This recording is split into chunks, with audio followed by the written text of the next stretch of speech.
luz por onde vais, sente os pés onde pousas. Se alguém disser coisas más, diz que não ouças.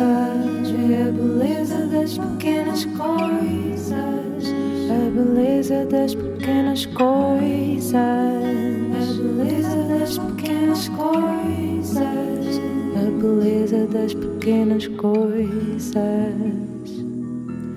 Uma conversa com Bernardo Mendonça. O Expresso tem uma nova subscrição que lhe dá acesso completo ao The New York Times, com atualidade, jogos, culinária e muito mais. E ainda aos conteúdos exclusivos da SIC Notícias, incluindo o Direto Vertical, a nova e inovadora emissão que se adapta ao seu smartphone. Subscreva em expresso.pt/digital. Expresso. Liberdade para pensar.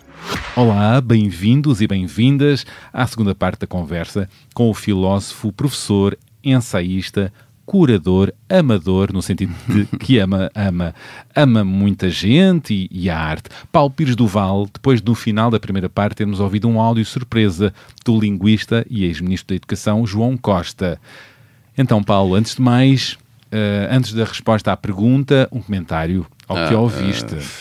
Deixas-me sem graça, e o João também, quer pelos elogios.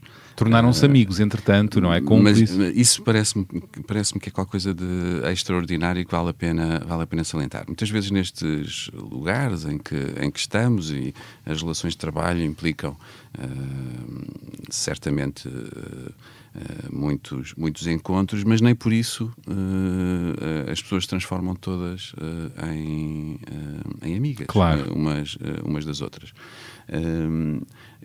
Tive o imenso privilégio de, não conhecendo o João antes de aceitar ser comissário do plano, nem ele me conhecendo a mim pessoalmente, a partir daí, e a empatia e a simpatia um pelo outro acho que aconteceu logo no primeiro encontro, mas depois aos poucos irmos aprofundando e chamar alguém de amigo e não apenas conhecido ou colega de trabalho. E não usam a palavra amigo de forma superficial, não é? De palmadinha nas costas. Como dizia o João, é de confidente, de alguém que está para te aconselhar ou te amparar, ou até para te sacudir, a dizer. Para pôr em causa as decisões que estás a pensar tomar.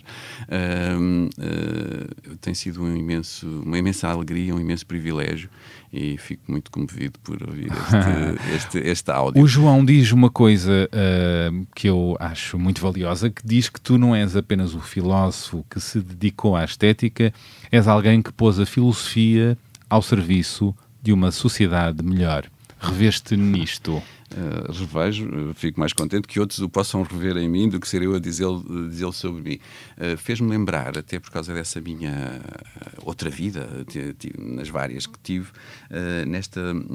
esta ligação à experiência religiosa, e que há uma expressão que foi usada e como mote de algumas dessas experiências de vida religiosa, que é a expressão ora et labora. Reza, ora e trabalha. Não ser só um destes campos. Às vezes pode haver momentos em que se cai mais para um lado, outras vezes para o outro, mas este compromisso pessoal entre a reflexão, neste caso, não ser só da oração, no sentido a um Deus, mas da reflexão, da capacidade de se examinar e examinar o mundo, a capacidade de pensar, de ler, de refletir e, por outro lado, de agir. Não ficar apenas aí, mas encontrar formas de agir que podem passar por dar aulas, pode passar por escrever, pode passar por fazer, criar instituições, exposições. Isso para mim foi sempre determinante, e eu julgo que tem a ver com essa formação, esse não ficar numa torre de marfim, afastado da realidade, e digo Dito isto, não significa que não haja também um valor para esses que assim vivem a sua vocação artística ou religiosa. Há, certamente. A Sofia de Melbrenner, que há pouco também citaste ou referiste, a Sofia tem, na entrega de um prémio, uma frase que também muito me acompanha, que é: mesmo que o poeta fale só de brisas e do rio e esteja lá na sua torre, o simples facto de escrever poesia mostra-nos que não somos animais acossados na luta pela sobrevivência. Alguém que nos mostre isto, mesmo que esteja lá longe, alguém que nos mostre isto já nos está a fazer muito, já está a fazer muito por nós. No meu caso, este lado entre o pensamento filosófico, a reflexão filosófica, o prazer também que aí tenho, e da solidão também que isso implica, mas também depois a possibilidade prática de fazer coisas, de mudar alguma coisa também na realidade, mesmo que seja num pequenino segmento dessa realidade, interessa-me, entusiasma-me muitíssimo. E tem a ver com uma espécie de partilha. Ou seja, interessa-me muito a reflexão, mas a possibilidade de a partilhar, de a pôr em causa diante de outros, de podermos discutir. Um dos caminhos que vamos seguir, certamente, que já tem a ver com, olha, o João está já a fazer parte desta conversa, é os amigos e a importância dos amigos. A importância dos amigos, para mim, é determinante no meu percurso e na minha vida, a sua presença, mas a possibilidade também de ter amigos, por exemplo, no campo da filosofia, com quem discutir, com quem conversar, com quem fazer coisas. Pode ser organizar uma conferência fora do âmbito da universidade, no museu, a partir de esculturas e pinturas, obras de arte do Museu de Arte Antiga, como há pouco falavas sobre aquele livro sobre o erotismo.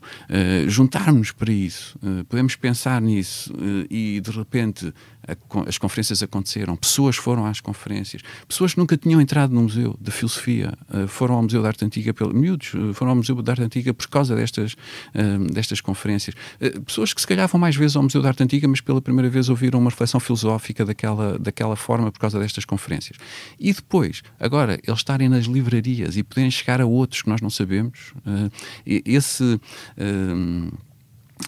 essa espécie de bola de neve, de encadeamento que não sabemos onde termina, a mim sempre me entusiasmou. E, portanto, este ora et labora, neste caso a reflexão e a prática, interessa muito. E o plano é feito disso. O plano, antes de ser um documento só estratégico, quisemos que ele fosse um manifesto.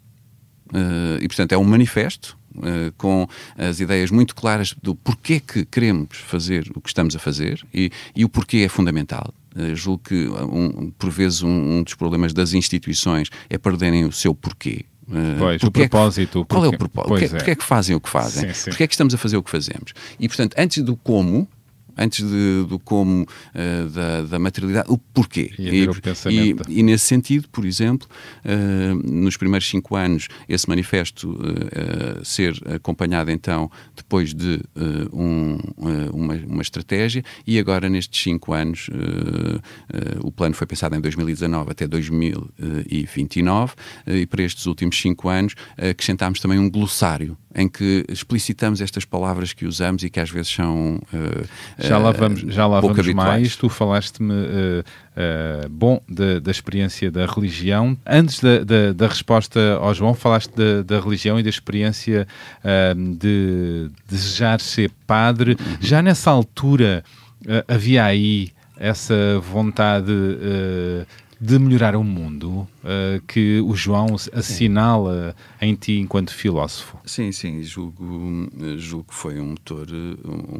Eu não te consigo precisar um momento na minha vida em que disse, ou terei dito aos meus pais, eu quero ser padre. Não consigo. Mas é assim uma espécie de mito fundador de que desde muito cedo lhes disse que ia ser Cedo pai. o quê? Miúdo de 5 anos. Mas de onde é que terá vindo essa ideia? Frequentavas muitas igrejas? Uma família católica, Claro. isso é obviamente uma influência fundamental.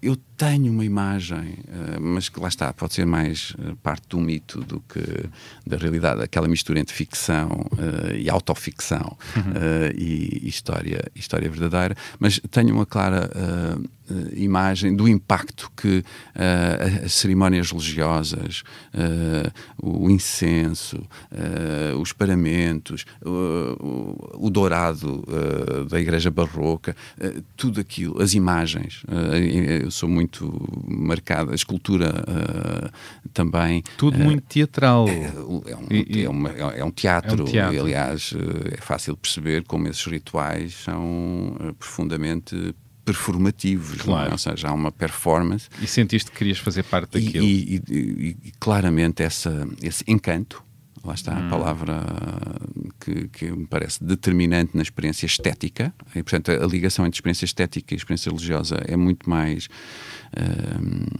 próxima do que por vezes imaginamos, e que me terá marcado, certamente. Mas houve desencanto, usando a palavra encanto, Sim. quando deixaste de lado a ideia de ser padre e quiseste seguir pela a determinada altura, investigação, pelo nesse, estudo como tu da dizias há filosofia, no caso. pouco, entrei para o seminário depois do 12º ano, tendo feito um percurso anterior, diríamos, normal, o que é que isso quer dizer, mas entrei para o seminário e para a Católica, fazer teologia nessa altura, 12º, e aí, então, a racionalidade da fé já não ser uma coisa tão epidérmica ou marcada precisamente pela experiência do fazer ou do mudar o mundo. E começaste a questionar também a própria instituição, a própria não? instituição. E, portanto, acredito que claro, tu, Paulo, conheço-te mal, Não, mas desconfio que começaste a questionar e depois começaste a dizer é isso mesmo, ou seja, a sobrancelha levantou. A sobrancelha levantou, as questões acerca da minha própria vida também se levantaram, ou seja, da mesma maneira que comecei muito cedo eu fui um jovem velho, se quiseres, nesse sentido. E agora eu agora sou um velho jovem. Não te querias chamar velho, até porque temos mais ou menos a mesma idade. Não, mas houve um percurso curioso há uma expressão brasileira que gosto particularmente, remoçar, ou seja, remoçar, de voltar a ser moço, não é? Ou seja, remoçar é ótimo. Eu acho lindo. Estás a remoçar. Isso é ótimo. E ainda uma outra, mas depois hei de lembrar. Lembro-me de uma que aparece numa canção baiana. Mas esta ideia de ser muito sério e de saber muito cedo o que queria ser, não é? Esta ideia de estar muito claro para mim o que é que eu ia ser, marcou muito. Mas depois mudaste. Marcou muito o percurso, o que significa que mesmo em termos de desenvolvimento afetivo, da sexualidade, tudo isso eu sentia profundamente inepto para poder tomar uma decisão tão determinante para a vida. Passado 1 ano ou 2, quando surge também esse encontro com a filosofia a partir do Albert Camus e depois também com a investigação que me encantou, eu percebi que não podia tomar essa decisão dessa forma e tomar uma decisão aparentemente tão tarde. Imagina, quando eu entrei para o seminário, os meus pais achavam que eu não durava muito tempo lá. Ao fim de 4 anos, vai acabar em Papa, quer dizer, não há dúvida nenhuma. Vai acabar em Papa, é ótimo. Em Papa já não no sentido comestível, mas no sentido do pontífice. Não ia ser papado, não é? Sim. Ou bispo, pelo menos, não é? Sim. Assim, não havia dúvida nenhuma. Porque há também essa noção que muitas vezes temos, e na geração dos meus pais, e a nossa a minha ainda apanhou muito, que é a ideia da carreira, não é? Pois. Ou seja, de entrar, e o meu pai sendo militar, isso ainda é mais óbvio, não é? Claro. Portanto, o deixar o seminário podia ser visto, ou eu próprio podia o ter sentido como uma desistência. Não visto como tal. Não, era assim uma espécie de assunção da verdade, de uma clarividência. Aquele não era o teu caminho. Não era o meu caminho. Não era teu... Já não estava, como dizia há pouco, já não estava ali inteiro. Ajudou muito uma cadeira, um seminário que estávamos a fazer na faculdade com o Dom Manuel Clemente sobre cultura e religião no Portugal contemporâneo. Eu decidi com o Tolentino, que era amigo no seminário, vivíamos no mesmo seminário, e ele era capelão da Católica. Das muitas conversas com ele e com o Dom Manuel, decidi fazer sobre literatura e religião no Portugal contemporâneo.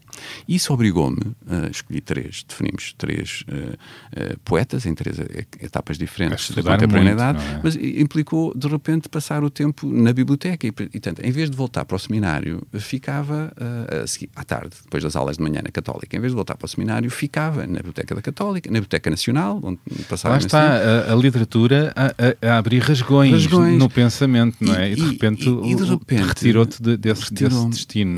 E fez-me repensar o que tinha sido tão certo durante 20 e tal anos da minha vida. Ou seja, eu durante 20 e tal anos não tinha dúvidas nenhumas que iria ser sacerdote. O poder da arte e da reflexão. Portanto, de repente, as dúvidas, as questões, a fé repensada, a fé examinada. Uma fé examinada. Eu julgo que sou profundamente cristão, no sentido até filosófico e cultural do termo. O cristianismo marca-me de forma muito enraizada, até na forma como enfrento a vida. A fé é feita de luzes e trevas, é feita de rasgões. Onde reside a tua fé? Julgo que nesta capacidade de olhar com alguma distância para momentos que podem ser de maior dificuldade e de maior atirar-se para a frente nos momentos em que outros poderão ter mais dúvidas. Ou seja, ser capaz também de, quando estão todos sem dúvida nenhuma, eu vir e trazer, porque a fé implica dúvidas, não era certeza, não era fé, e trazer essa dúvida, e nos momentos em que outros estão sem ela, só veem a escuridão trazer um clarão. Então, antes de irmos à pergunta do João, tens fé nas pessoas? Tenho, sim. E o ponto de partida tem de ser o da confiança. Há pouco eu dizia isso e tem a ver com a resposta já ao João.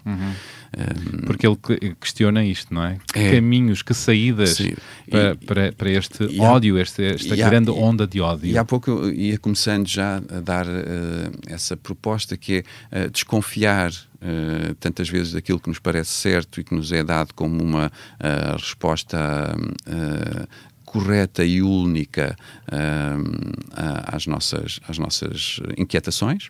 E neste caso, por exemplo, ele falava dos rapazes, dos homens, a dificuldade no nosso tempo da questão da identidade e das identidades e da forma como elas podem ser facilmente manipuladas naquilo que podemos definir como o que é um rapaz, o que é um homem, o que é uma mulher, e achar que sabemos o que isso é.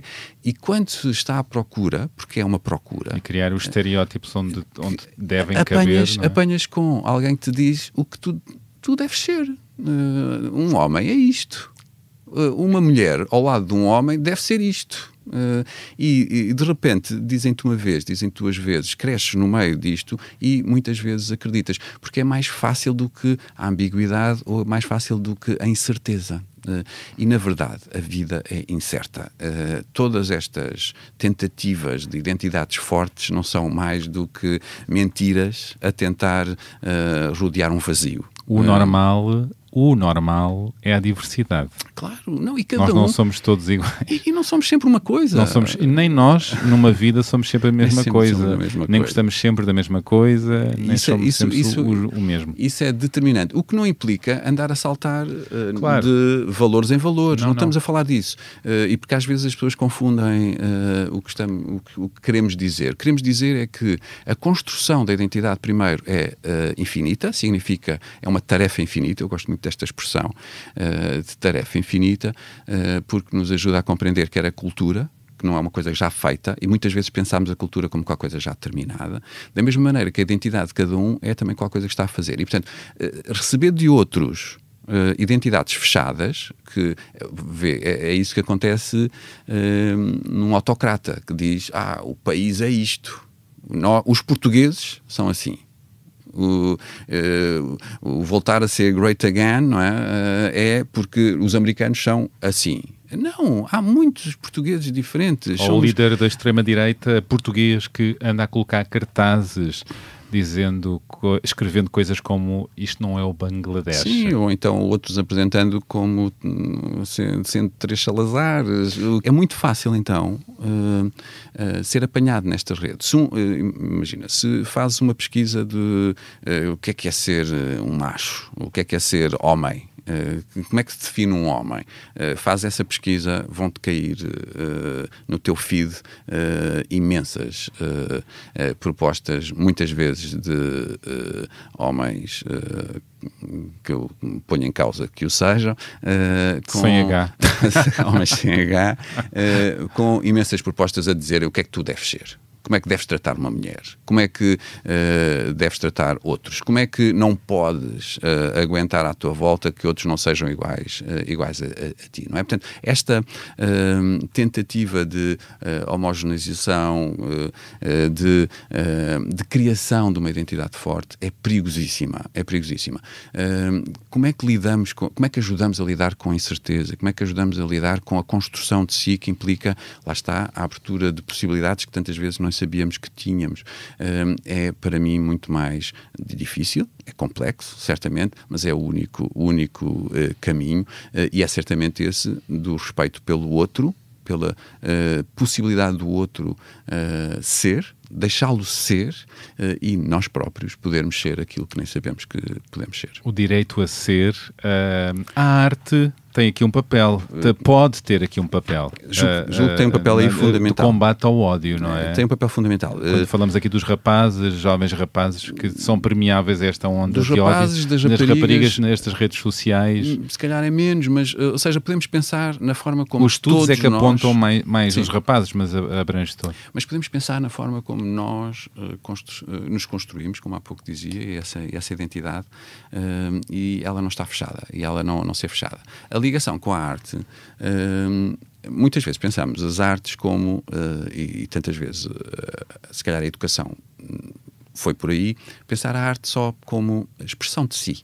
Cada um se expressar e poder mostrar o que sente, poder mostrar o que pensa, e como sabes, isso também deu origem a imensa expressão, não é? Ou seja, vivemos num mundo de expressionismo, cada um se exprime de todas as formas e mais algumas. Ou é possível isso acontecer. Mas a arte tem um outro papel determinante, e teve sempre. A cultura, tal como a entendemos no seu sentido plural, teve sempre um outro papel, que é a possibilidade de eu sair de mim. Ou seja, quando estou diante de uma peça de teatro, quando estou a ver uma peça de teatro, quando estou a ler um livro, quando estou a ver um filme, quando olho para uma obra de arte, é um percurso, é uma saída de si que é exigida. Ou seja, não é simplesmente eu ficar-me a ver ao espelho como aquilo que eu já sou, mas como outras possibilidades. E esta possibilidade de sair de mim e me colocar no papel, no lugar do outro... É um espaço de empatia. É isso mesmo. Ou seja, dou um exemplo muito fácil de compreender. A minha filha vai dizer, depois de ouvir isto, que não foi ela que me disse, mas que era só por causa da música que eu ia gostar, mas a determinada altura a minha filha Francisca diz-me que o pai devia ver uma série chamada Euforia. E eu fui ver a série, e a série tem tudo para nós detestarmos a maior parte daqueles personagens. Passa-se numa escola, o que também é interessante para para compreender, mas depois temos o bullying, temos os problemas todos e tantas vezes personagens que não gostamos. Não gostamos. O brilhante na série é que se no primeiro episódio temos isso e apanhamos com esse soco e dizes aquele é horrível, aquele tipo eu não quero que seja amigo da minha filha, não, ou seja, se temos isso, nos outros episódios a seguir vão focar-se em cada um daqueles personagens e nós vamos perceber porque é que ele age como age. Quem são as pessoas além do estereótipo, do boneco? Não somos todos bonecos. E o que é que as leva a agir daquele modo? A fazer o que fazem e de repente humaniza-os. Não precisa de os desculpar, significa que tu não deixas de ter a tua opinião sobre o que eles fazem e achar que é mau, mas percebes e portanto esse nível de empatia é absolutamente fundamental e determinante no nosso tempo. E quando há pouco pensávamos o que é que nós precisamos hoje para ultrapassar estas questões, por um lado o conhecimento maior uns dos outros. Ou seja, as culturas acessíveis nas escolas e na sociedade têm um papel. Tem um papel fundamental de conhecimento do outro, portanto, sair de mim, ser capaz de sair de si para ir, neste caso, a uma obra de arte, para voltar a si já não o mesmo. Este movimento para mim é fundamental, esta possibilidade de sair de si para um texto, sair de si para uma pintura, sair de si para uma dança e de repente, estando eu a fazer parte dela ou estando a assistir, ser um bom espectador é qualquer coisa de absolutamente determinante neste sentido, fazer-me sair para regressar a mim já outro. Já com outra lente. Esta possibilidade de ter lentes que nos trazem, se formos capazes de não ficar apenas no tiro, mas de ouvirmos o silêncio a seguir ao tiro, ele terá certamente frutos neste campo. Portanto, aproximar-nos uns dos outros, não criarmos guetos. Para podermos conhecer outros modos de estar, outros modos e naturalizar essa presença do outro diferente no meu meio. Ver como um valor. E ser um grande valor. E, na verdade, uma comunidade cria-se nessa confiança mútua de que é possível eu receber do outro, de uma inteligência coletiva. A democracia vive disso. E o problema da democracia e da saúde da democracia hoje é de deixarmos de confiar precisamente nessa participação de todos na vida comum. E se olharmos para a história do mundo, as coisas mais extraordinárias que aconteceram nas civilizações foi essa troca. Da troca. Nós em Portugal somos uma sopa infinita de coisas. Tal como as identidades fortes, que há pouco eu te dizia, são um perigo, o outro é achar que há uma cultura pura. Não há culturas puras. As culturas são todas mestiçagem. É de uma profunda ignorância. É de uma ignorância imensa. Isso. E, portanto, essa falta de consciência histórica, por um lado, e do arrogar a ignorância em grande sabedoria é um perigo, e por isso este conhecimento do outro, este conhecimento da história, este conhecimento da tradição, mas também da contemporaneidade, a possibilidade de irmos, por exemplo, ao património que nós temos e que é árabe, ou judeu, ou cristão, claro. E poder perceber já existe, que ele já está existe. Cá. É então, só abrir os olhinhos. O Paulo Ricard, que há pouco te citava, tem qualquer coisa, uma frase que eu julgo que é brilhante para poder perceber. A alteridade, o outro, a alteridade está já no coração da identidade. A alteridade, o outro, está no coração da identidade. Isto significa que cada um de nós é marcado, ou foi marcado, naquilo que é hoje, por muitos. Pela família, pelos livros que leu, pela língua que tem, pelos filmes que viu. Tem muitos mundos dentro dele. Lembro-me uma vez de um crítico de arte dizer com muita graça, e é fácil perceber isto, nenhum de nós beija, ama, e um dos textos que eu trouxe tem a ver com isso, se não influenciado por muitos antes de nós. E ele dizia com graça, nós não beijaríamos desta maneira se não tivéssemos visto os filmes de Hollywood todos que vimos. Eu vou-te convocar para leres esse texto e depois seguimos. Agora colocaste o livro aqui no meio da nossa conversa e muito bem. Adorei este excerto que escolheste. Obrigado. Porque já vou comentar. Adorei. O Javier Velaza é um poeta espanhol que eu julgo que ainda não está traduzido em Portugal. E volto a repetir, julgo, porque a ignorância é muito atrevida. É do livro Las Ignorâncias. Las Ignorâncias, que só Javier Velaza. O título é brilhante, é daqueles títulos que eu gostava de ter sido eu a dar um texto, um livro, As Ignorâncias. E as ignorâncias aqui não como um mal, mas assumir a ignorância como parte integrante desta construção que todos somos nós e como um bem. As temos em vários pontos. Ele diz a determinada altura num outro poema que de todas as ignorâncias a mais bela é o amor.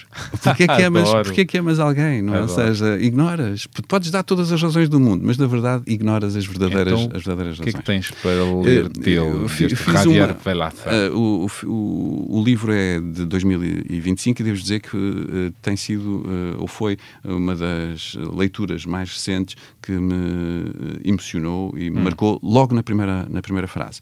E traduzi, fiz uma tradução e, portanto, peço perdão aos verdadeiros tradutores e ao autor, ao Javier Velaza. Vamos de cabeça. O poema chama-se Único e diz assim: entardece. Nos bancos deste parque, casais idênticos interpretam ideias idênticas de amor.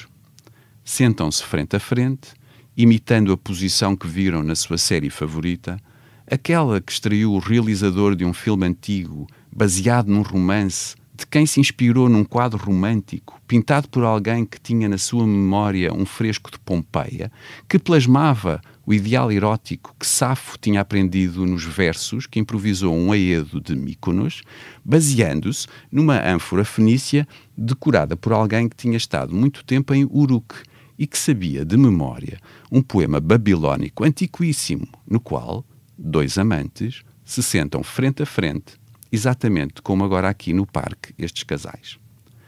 Não sabemos amar. Só plagiamos. Amamos como acreditamos que se deve fazer, com palavras alheias, com carícias copiadas e gestos emprestados. Emulamos os beijos, as posturas, os suspiros, os protestos, as despedidas. Sim, também desamamos imitando.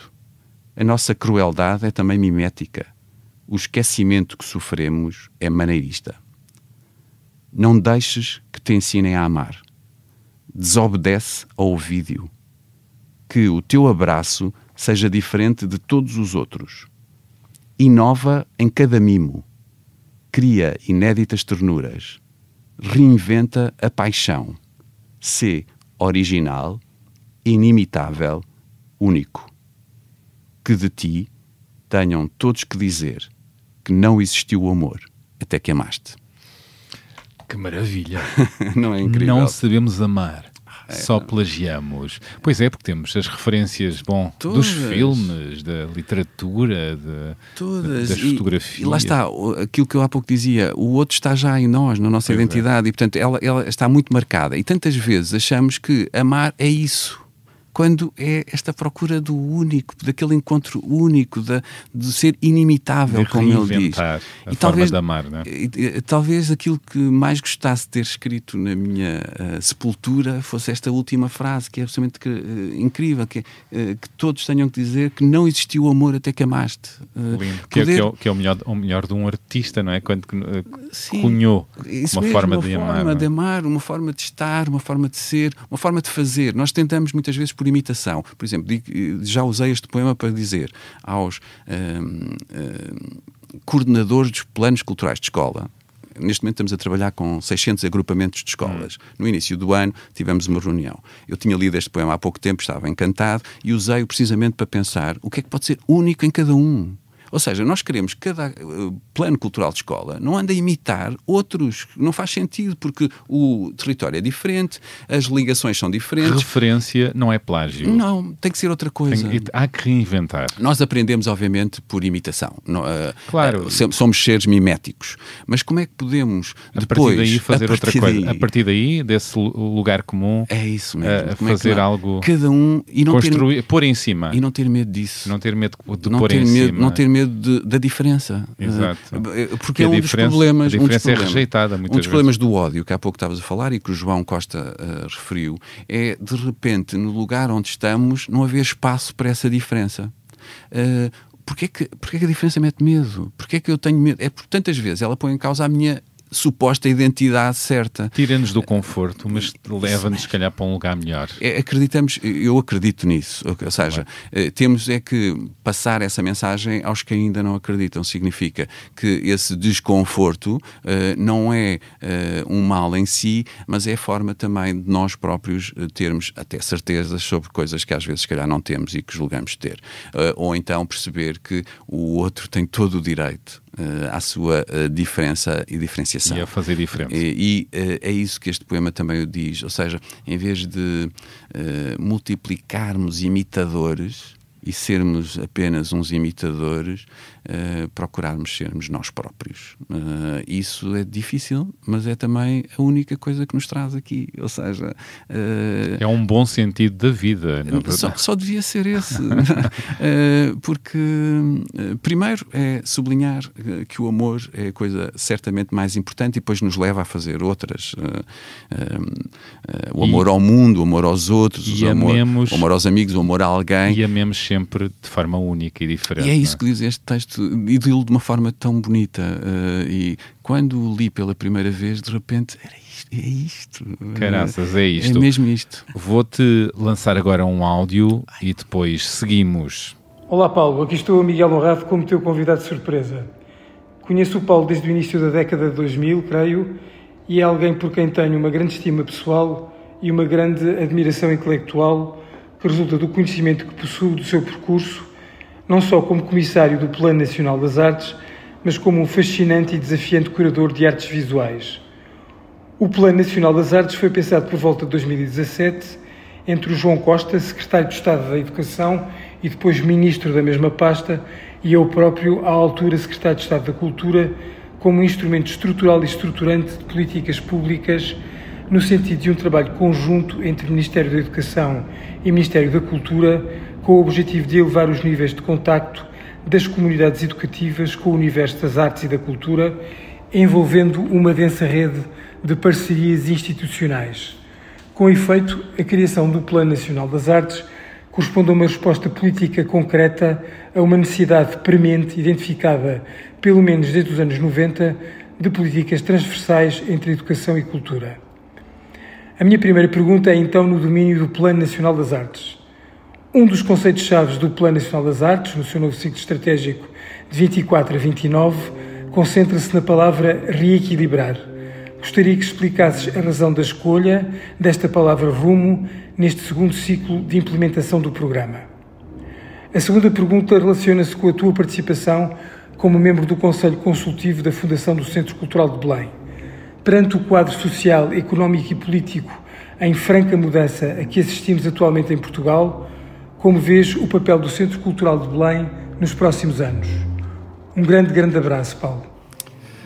Pois é, acabámos de ouvir o ex-secretário de Estado da Cultura, Miguel Honrado, que esteve na origem, como falámos, deste Plano Nacional das Artes também. Bom, aqui duas perguntas.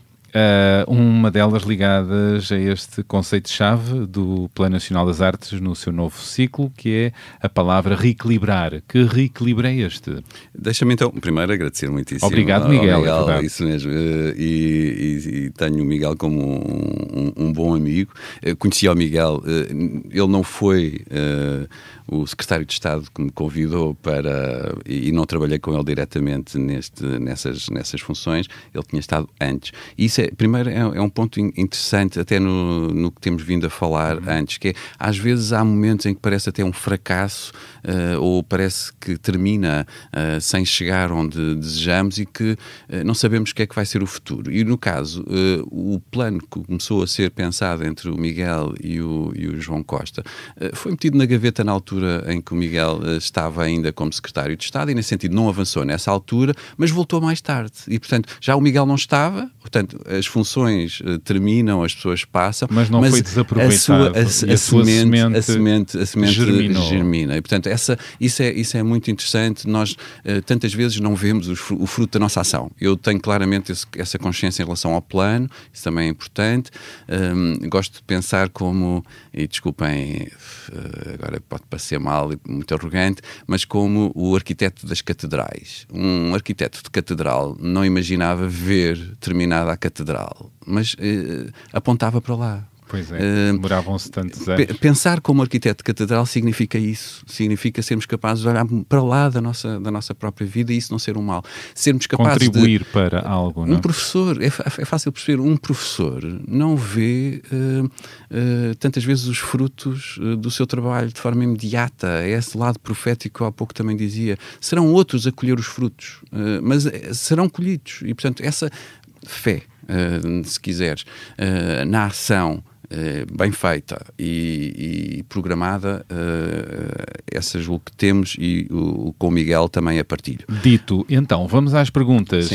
Esta palavra reequilibrar, qual a razão da escolha desta palavra rumo? Nós escrevemos nas costas do glossário, que há pouco te dizia, em que estão palavras estranhas como indestinar, indisciplinar ou instituição.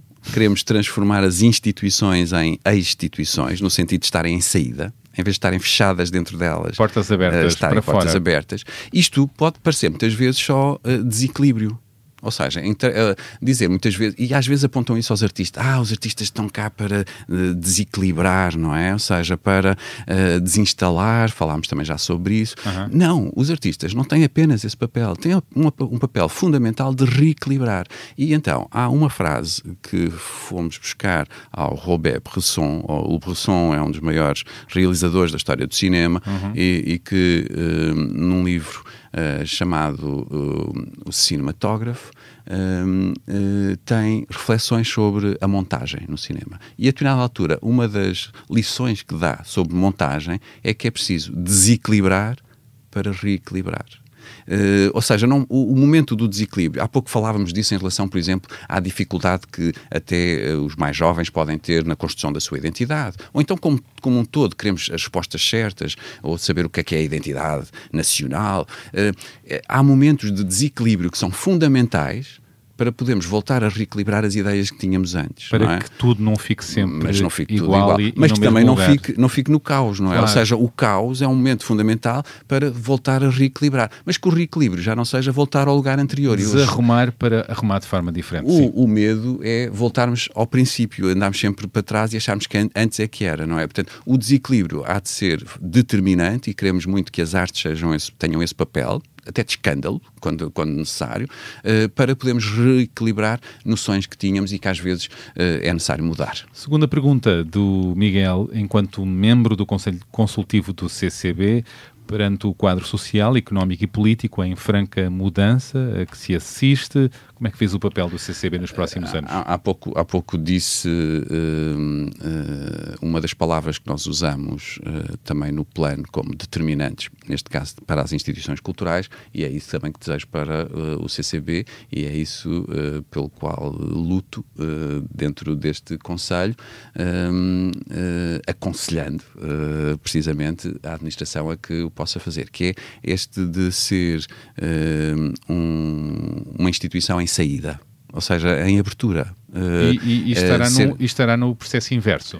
Agora, desejamos... há críticas nesse sentido. Há críticas nesse Sabemos sentido. Assumir isso, até porque é público que esta instituição está a fechar-se. E desejamos muito que eu e os meus colegas de conselho estamos certamente de acordo em relação a isso, que necessita de recentrar-se, pensar o seu futuro sem medos. E, acima de tudo, sem medo, ser capaz de se abrir no sentido também da multiplicidade de vozes, da multiplicidade de culturas. Não ter medo dessa diversidade. Não, isso é fundamental. E, nesse sentido, aprofundar o seu impacto social e educativo. É isso também que desejamos depois noutras instituições, mas nesta agora em particular, ser uma instituição como deseja da cidade, para a cidade, para o país, e portanto isso implica que não fique...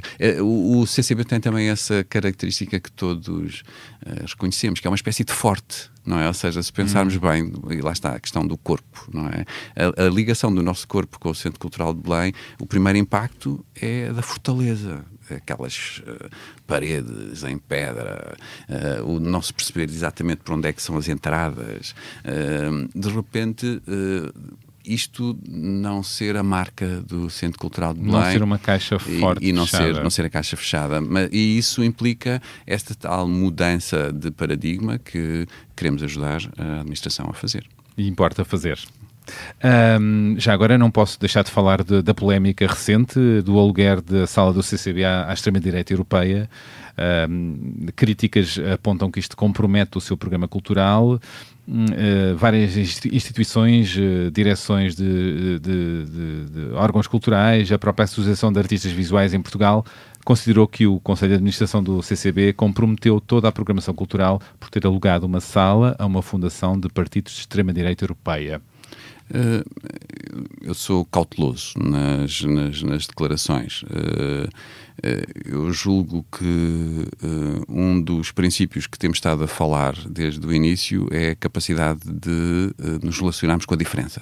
E, portanto, como é que nós equacionamos o relacionar com a diferença e sermos nós próprios... E quando a diferença aponta para caminhos não democráticos. Aí sim, aí claramente... Não há linhas vermelhas? Há linhas e, acima de tudo, há a possibilidade e a necessidade de as enfrentarmos, não é? Ou seja, sermos capazes de ter coragem para as enfrentar. Aquilo que sei do... Ou seja, é aquela questão do pode-se tudo, não é?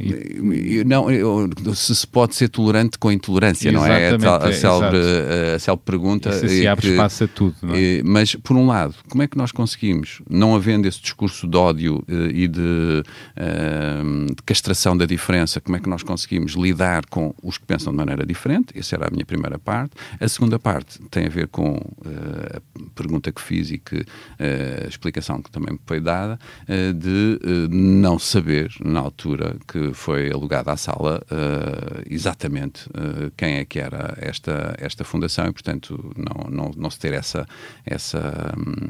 informação. Mas, o ponto de partida deve ser sempre esse que estávamos a falar e esse é o princípio que me parece Mas no concreto não te pareceu bem?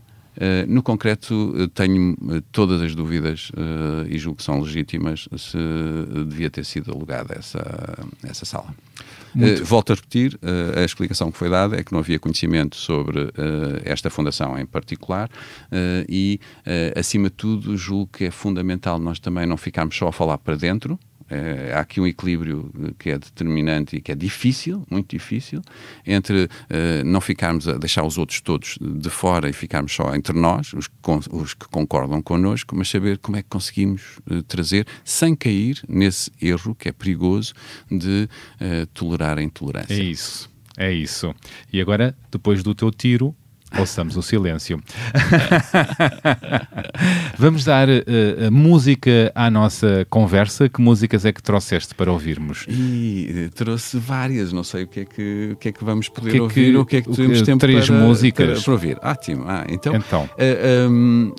Trouxe uma inesperada, mas tem a ver, olha, liga com o poema que há pouco li do Velasza, até porque também é uma espanhola, uma cantora espanhola, a Rosalía, e muito bem. O tema é próximo, que é a questão do amor. Me quedo contigo. Me quedo contigo. Muito bem. E dizer... Vamos ouvir e depois... Não, vamos ouvindo enquanto falamos. Prémios ela cantou isto nos Prémios Goya, não é? Em 2019. Sim.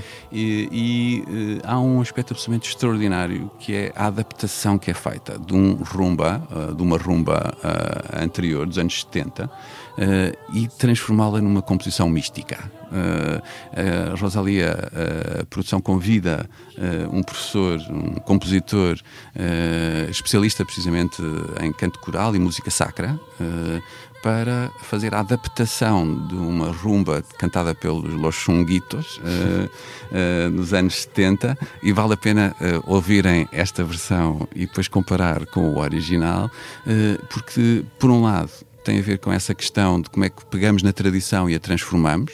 Neste caso, juntamos aquilo que parece música popular e, para alguns, até a roçar o kitsch, com a música erudita, porque é isso que muito interessante, o Bernard Vivancos, que é o compositor que faz a adaptação, faz.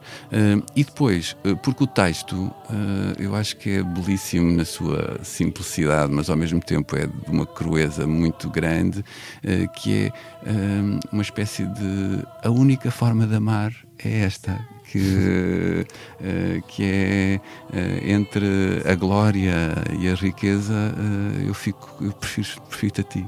Uau! Muito bem. E o que é que podemos ouvir mais? Elis Regina, não é? Elis Regina tem a ver com aquele elemento biográfico que há pouco apontava, tem a ver também com a noção de versão. Eu gosto de versões, é curioso olhar quando boas. Versões, quando boas. Gosto de quando as versões transformam uma música noutra ainda melhor. Isso ainda mesmo. Melhor. Isso é que é uma versão. Isso é que é uma versão. Para mim é isso isso é uma a versão. versão. Para isso é a versão. E neste caso pega numa música, uma canção do Gilberto Gil, que já é boa, mas que tem uma letra absolutamente extraordinária. Uma letra extraordinária, e que aponta para este despojamento de si mesmo na relação com o outro, neste caso com Deus, mas podemos falar de tantas outras formas de relação. Se eu quiser falar com Deus... Se eu quiser falar com Deus, e que a determinada altura diz, tenho que folgar os nós dos sapatos, das gravatas, dos desejos, dos receios, tenho que esquecer a data. Há pouco falávamos também sobre este esquecimento. Tenho que perder a conta.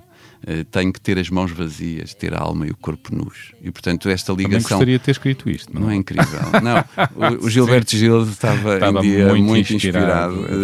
E, na verdade, acaba por dizer, se eu quiser falar com Deus, e termina que, e ao fim, vai dar em nada do que eu esperava encontrar. E, portanto, o não ser o que estamos à espera, há qualquer coisa de absolutamente curioso, que é São João da Cruz, quando pensa o caminho místico, pensa precisamente através deste nada, do que implica este despojamento de si, até da sua própria personalidade, da identidade que nós tanto vangloriamos.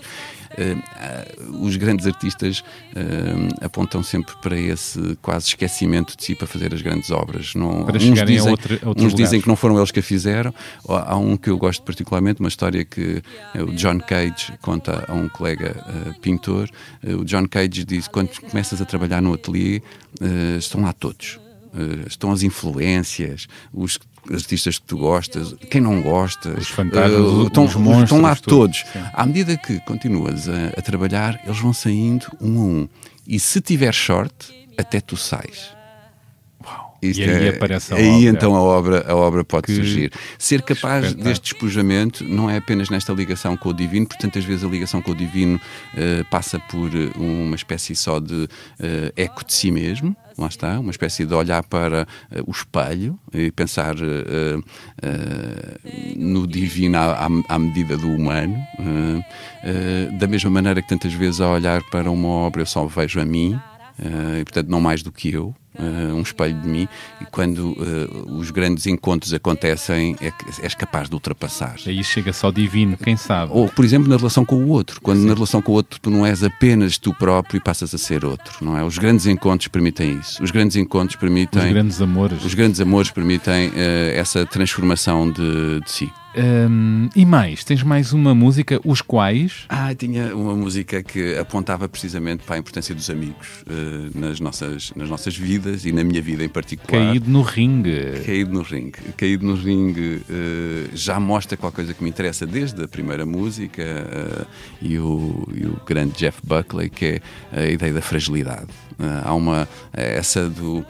o caído no ringue remete também para um poema do Tolentino, que entra a ler um poema seu, este poema que vou dizer nesta música, nesta canção, os quais é um grupo formado pelo Jacinto Lucas Pires e pelo Tomás Cunha Ferreira, são grandes amigos, cúmplices, fizemos filmes juntos, escrevi para textos de um e do outro, fiz exposições do Tomás como comissário, o Tolentino, como há pouco dizia, é uma influência, um amigo importantíssimo na minha vida, e escolhi esta canção para mostrar a importância dos amigos com quem partilho a vida, com quem discuto filosofia, com quem discuto o que fazer, o que vemos. Eu julgo que muitas coisas que encontrei na minha vida foi assim que chegou. Educa-nos a olhar, apontam-nos para coisas. Isso mesmo, aprendi muitíssimo. Tolentino Mendonça é cultíssimo, sábio. E estes amigos também, Estes e, portanto, também. apontam da mesma maneira como outros encontros na vida me permitiram descobrir o que não descobriria sozinho ou só fechado dentro dos livros. E isso levou-me a escolher. Por outro lado, esse poema diz que ainda espera o amor como o lutador caído no ringue. Espera a sala vazia. Ou seja, há aqui uma ligação quase de broken aleluia, não é? Ou seja, o amor não é um aleluia glorioso, mas pode ser doloroso em alguns casos. Tu, na vida, ainda te reconheces nesse lutador que ainda esperas pelo amor no ringue? Sempre. Eu julgo que ainda mais se calhar do que no início.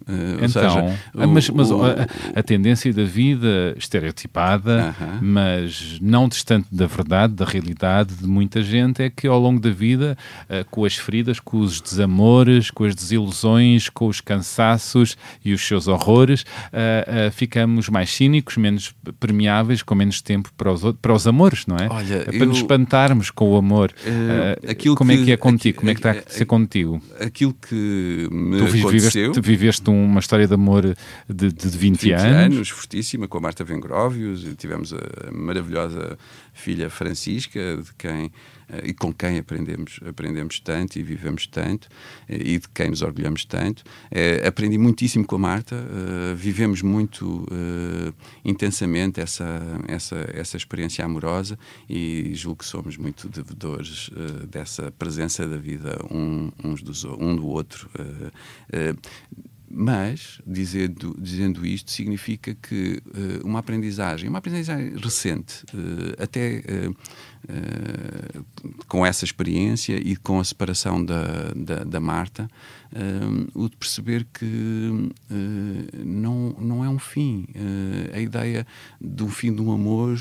mentira, o amor nesse sentido não termina. Eu julgo que pode-se transformar ou pode-se modificar, mas também as possibilidades de cada um de nós, também se modificam. E nesse sentido, a minha experiência é a experiência de... com a idade, há pouco dizia-te, ficar mais jovem, e portanto também aí nesse sentido de possibilidades. Estás de a remoçar e a namoriscar também, podemos dizer e isso fazer parte. Sedutor, um sedutor seduzido. Eu acho que o problema dos sedutores, adoro a expressão. O problema dos sedutores é acharem que estão a caçar e são eles que estão a ser caçados, não é? Muitas vezes é interessante, não sei só de um lado. É o tiro vir dos dois lados. É fundamental. É fundamental. E, portanto, essa disponibilidade, falámos já sobre isso, não é? Ou seja, como é que estamos disponíveis? Há um belíssimo filme do Wong Kar-wai, que vi com o Tolentino para umas 2 ou 3 vezes, In the Mood for Love. Sei, já ouvi. Estar disponível para para amar, para nos encantarmos, para nos deixarmos apaixonar pela vida, por outros, é absolutamente fundamental. E isso eu julgo que é tal juventude que há pouco dizia, e que não está presa. O Centro Cultural de Belém tem a Fábrica das Artes, que é dirigida pela Madalena Wallenstein, extraordinária, e que tem slogan que repito muitas vezes e que uso noutras ocasiões, que diz para as infâncias de todas as idades. Porque há uma infância em todas as idades e há uma juventude noutras idades, no sentido também de arriscar, de ser capaz de ir a limites que se calhar não tinhas ido antes, de poder fazer coisas que não te pensavas como, ou não as pensavas como parte. Dá-me um exemplo de algo que vida, agora, moço, remoço, andas a fazer, ou a desejar, ou a ter, ou a pensar, coisas simples. Uma que posso claramente dizer e que é fácil, que é dançar. Eu adoro dançar. E danças mais. E danço mais. Voltar a dançar. E, portanto, essa experiência do corpo como parte integrante da vida e não ser qualquer coisa que nós deixamos para umas quantas ocasiões. Portanto, mas o menino parte. Dança. Eu danço. Gosto muito de baixou a cara. Envergonhado. E a enrolar o fio. Estás a fazer perguntas. Isso é muito bom. Como quem enrola a trança. Estás a fazer perguntas. Olha, difíceis. Estamos a chegar ao fim. Conversar contigo é sempre preciso para aí umas 15 horas. O desejo. Não posso deixar de falar deste tema. Um tema que tem sido uma constante ao longo de todo o teu estudo e até o teu último livro publicado sobre o erotismo. Que força criativa e artística é esta que carrega o desejo e que o levas contigo? Eu julgo que é essa a força. Essa força que nos faz continuar, avançar, não desistir, tornar jovem em qualquer altura da vida, como há pouco dizia, remoçar, essa força que nos leva a não baixar os braços diante da situação. Eu digo muitas vezes no plano, e repetimos isto, que a grande pedagogia do plano é a pedagogia do desejo. Significa nós queremos trabalhar com quem deseja trabalhar e que isso depois passa, não é? Ou seja, essa experiência de não ser qualquer coisa de obrigatório, mas desejado. Podemos aliciar o desejo, obviamente, podemos apresentar razões para o desejo, mas não há nada como o querer aprender, o querer fazer, o querer experimentar, isso manter-nos vivos. E, portanto, há uma experiência que tem a ver com o eros. Aliás, o eros, no sentido clássico, o eros como definição de desejo, opõe-se ao thanatos, à morte, porque, na verdade, uma força de vida. É uma força de vida. É a força. E o erotismo tem essa força. O erotismo tem essa força. Passa por aí. Passa por essa experiência de nos colocar em situações em que nos tira o tapete debaixo dos pés, nos deixa sem cabeça, ou seja, perdemos e o corpo é que cabeça, paga. E o corpo é que paga. Bem sabemos. Olá, António Variação. E permite-nos perceber que nós não somos apenas essa força racional da cabeça, mas que somos muito o corpo mais. Inteiro. Somos o corpo inteiro. Somos muito mais. E eu julgo que a filosofia, enfrentar isto que é tantas vezes obscuro e que é difícil e que parece até irracional, não é? Obsceno.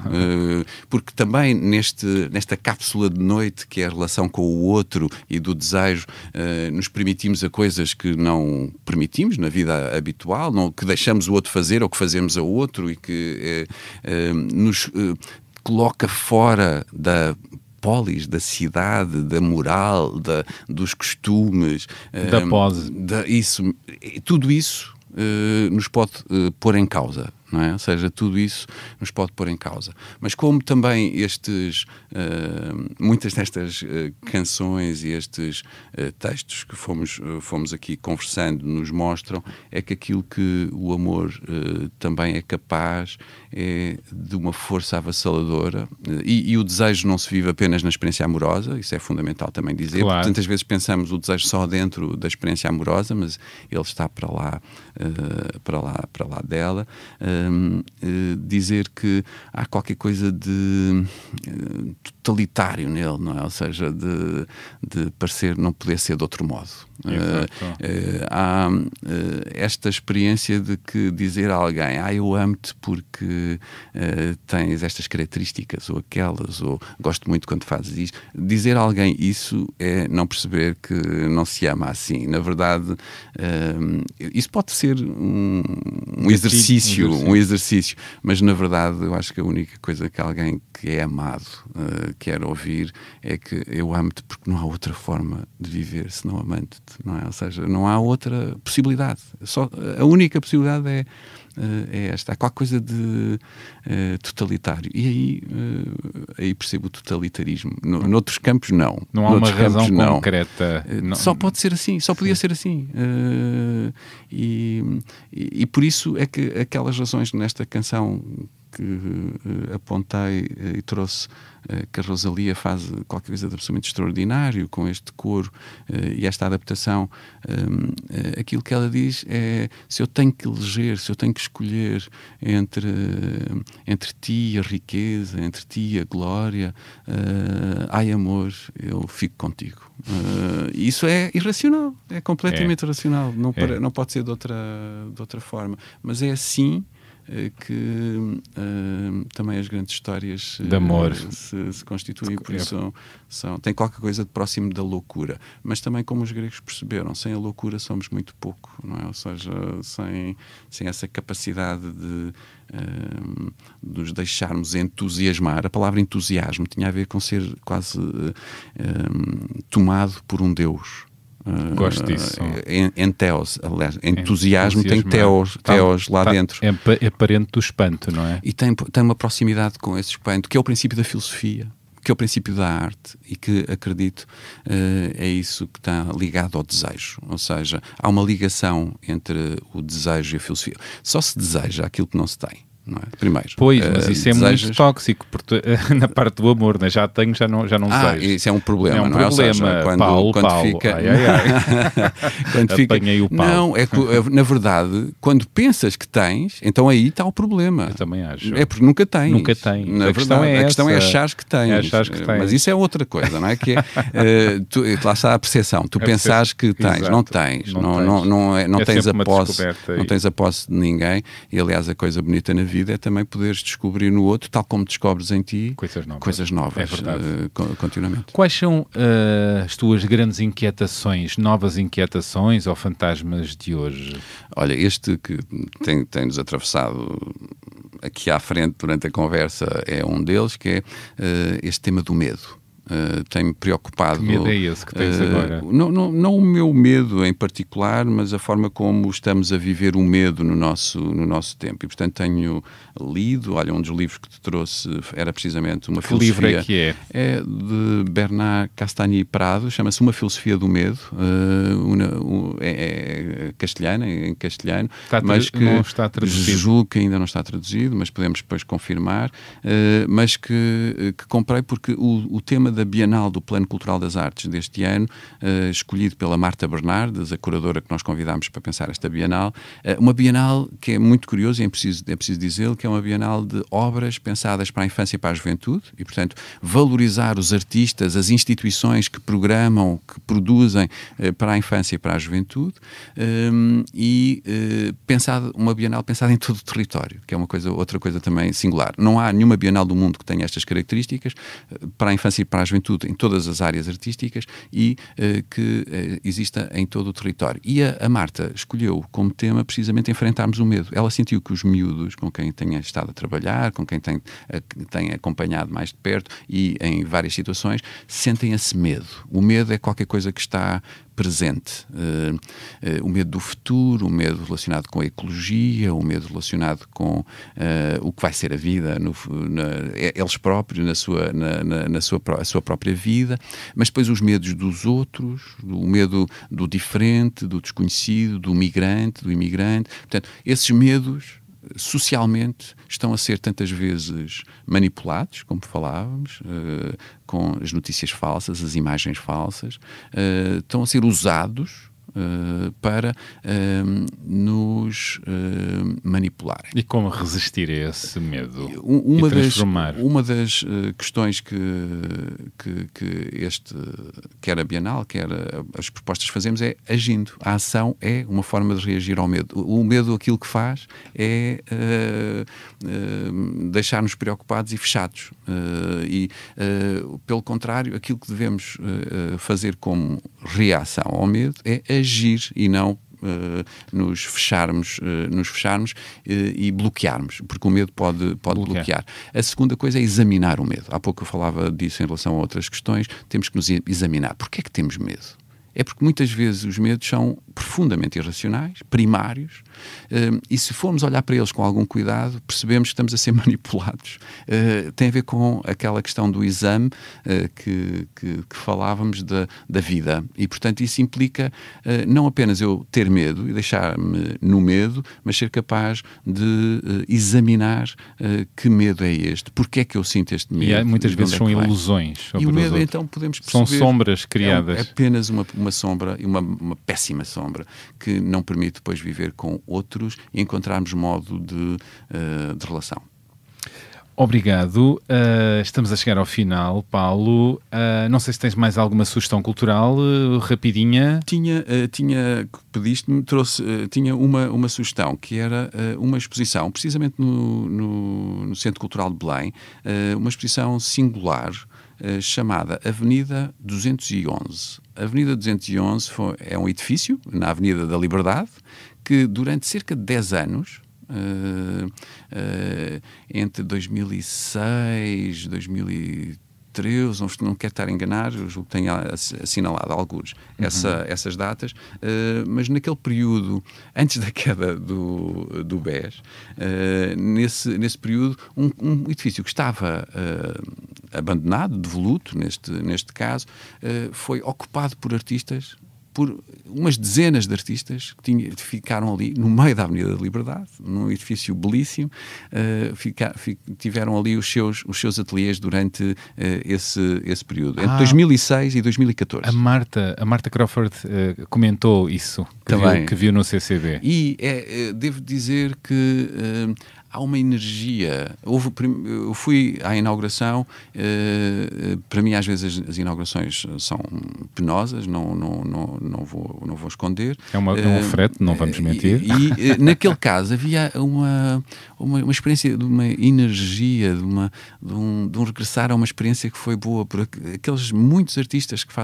fizeram parte da vida deste edifício, que ali fizeram obra.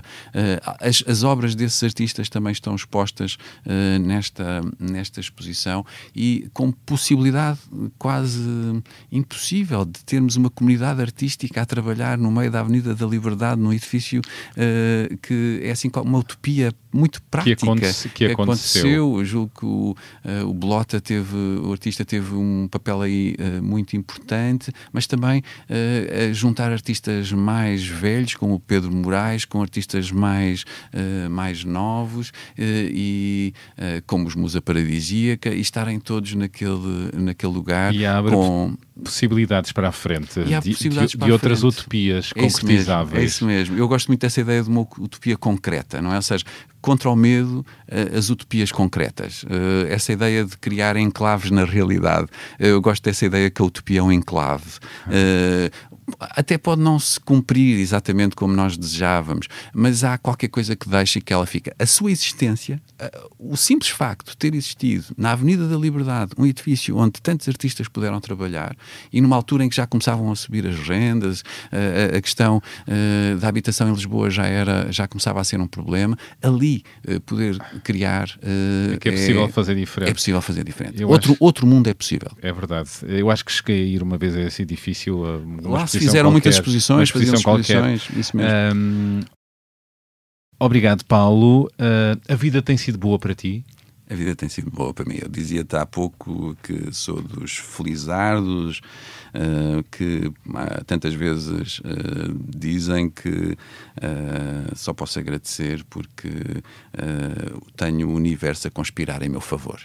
Gosto dessa ideia porque sinto que nestas múltiplas vidas que tive e que fomos falando aqui e que tenho, não tive, não é passado, é qualquer coisa, como eu dizia, que tem um futuro à sua frente. Nestas múltiplas vidas sinto essa sorte de ter tido os pais que tive, a irmã que tenho, os amigos que tenho, os amores que tenho e que tive, e fazer parte de uma comunidade que todos os dias trabalha para que o mundo seja melhor. Os meus colaboradores, os colaboradores com quem eu colaboro no Plano Nacional das Artes são absolutamente extraordinários, espalhados em todo o território. A Sara Briguenti, subcomissária do Plano, só posso agradecer e ser de facto grato. Levantar os braços ao ar e, como Amália, dizer obrigado. Obrigado.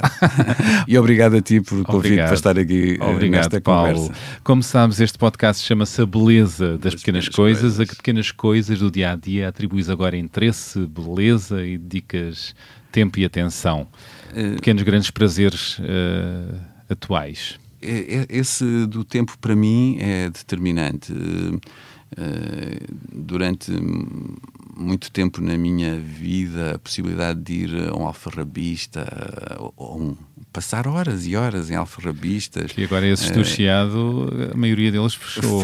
Uns fecharam, outros não. Outros eu já não consigo ir porque não tenho o tempo. E, portanto, quando tenho esse tempo, quando consigo tirar esse tempo para poder estar quase sem fazer nada, não é? Essa é aquela ideia de não estar à procura de um objetivo imediato e ser para fruir. Isso interessa-me muitíssimo. Interessa-me muito estar com as pessoas que amo, com os amigos. Interessa-me muito, olha, uma coisa completamente inesperada que às vezes até faço com alguma dificuldade, mas tenho umas plantas na varanda e lá em casa, e de repente tratar delas passou a ser também qualquer coisa. Não é o meu jardim, mas é como se fosse o meu jardim. Esse tratar de qualquer coisa, de cuidar mesmo dessas pequenas coisas. Depois dá-me imenso prazer viver na casa onde vivo, e por isso, como tenho de viajar muito. Essa casa comissariada casa por comissariada. Ti, meu Deus, com obras. Não vou dizer que estão todos convidados para ir lá à casa, porque parecia ridículo, mas nas casas abertas, a casa aberta, lá está. Não, interessa-me, ou seja, como eu passo muito tempo na estrada, eu digo muitas vezes sou um caixeiro viajante, e assim é. Ando de um lado para o outro, passo muito tempo fora de casa, quer no país, quer no estrangeiro. A possibilidade de estar em casa, de aproveitar esse estar, o respirar, que há pouco falávamos, sem andar a correr. Para mais uma inauguração, para mais uma festa, para mais o poder estar, eu valorizo muitíssimo. E é difícil de alcançar. Ou seja, estes estalinhos que estamos a ouvir é o Paulo agarrado à sua caneta, abrindo e fechando loucamente. Mas diz. Não, era isso. É difícil, porque há pouco falávamos sobre a escala do sucesso. A escala do sucesso também se mede pela falta de tempo, como tantas vezes parece que falámos disso. E no caso, à medida que o plano se vai implementando no território, esse acompanhar, esse estar com os colegas, com os ativadores do plano em cada lugar, o ir às autarquias, o ir às instituições culturais, como trabalhamos assim com todos, com toda a aldeia, implica uma disponibilidade muito grande, e implica esse estar lá.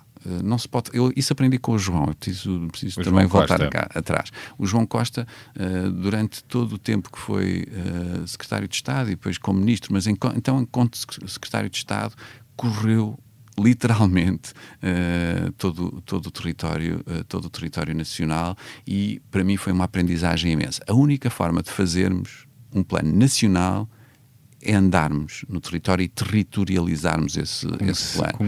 Conhecer, estar, as pessoas sentirem que não estamos a fazê-lo a partir da secretária em Lisboa, de termos uma equipa espalhada pelo território, dessa equipa ser extraordinária e, portanto, acompanhá-la também. Essa proximidade, eu julgo que é um dos fatores de sucesso. Esse sucesso implica multiplicar as viagens e andar na estrada. Faço com o prazer de perceber que é um momento para o fazer, e de saber que não faria de outra maneira. Significa, nunca faria apenas um plano em que estabelecia um conjunto de regras e agora façam. Não, essa ideia do acompanhamento. Uma das coisas que aprendi com o plano foi, sim, deixar de ser tão controlador. Eu sou até pela formação freak control, um bocado freak control, e perfeccionista, e o plano sendo nacional, implicando muitas pessoas, implicando também a liberdade dessas pessoas, e dar liberdade às pessoas de o poder fazer, implica esse deixar. Plasticidade e deixar. Uma das coisas que hoje o remoçado também, o moço de hoje já se permite mais. Já se permite isso, é isso mesmo. Será? Ou seja, há uma liberdade maior nisso, ganhei-a, e o plano ajudou-me muito a isso, essa ideia de não querer controlar tudo, não estar à espera de controlar tudo, até porque se confia nas pessoas que o estão a fazer, e obviamente acompanha-se. Não claro, é deixar, é acompanhar, não é sem deslaçar.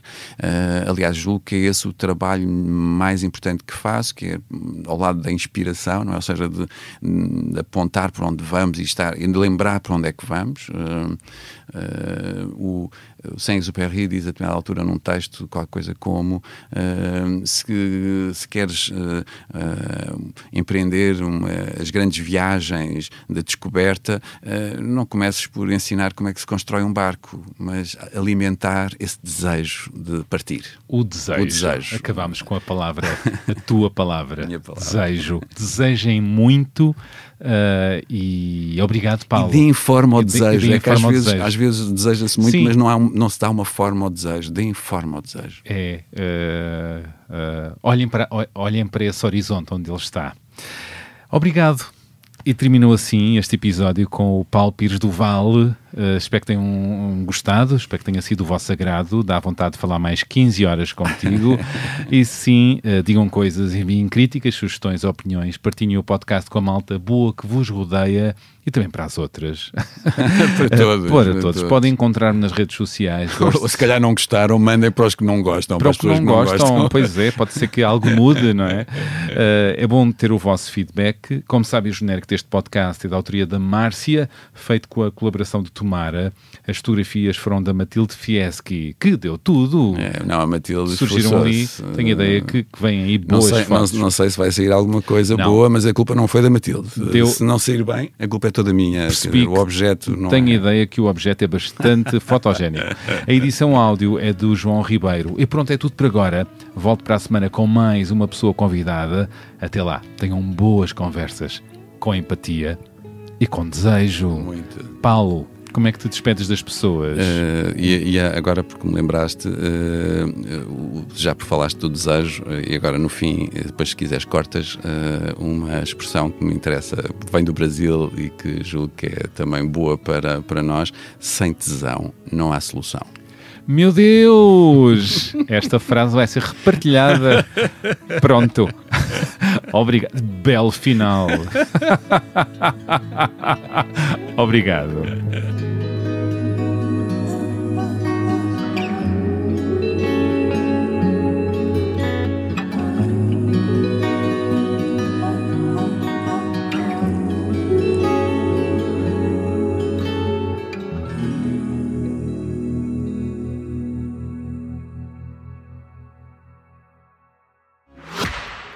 Expresso tem uma nova subscrição que lhe dá acesso completo ao The New York Times, com atualidade, jogos, culinária e muito mais. E ainda aos conteúdos exclusivos da SIC Notícias, incluindo o Direto Vertical, a nova e inovadora emissão que se adapta ao seu smartphone. Subscreva em expresso.pt/digital. Expresso. Liberdade para pensar.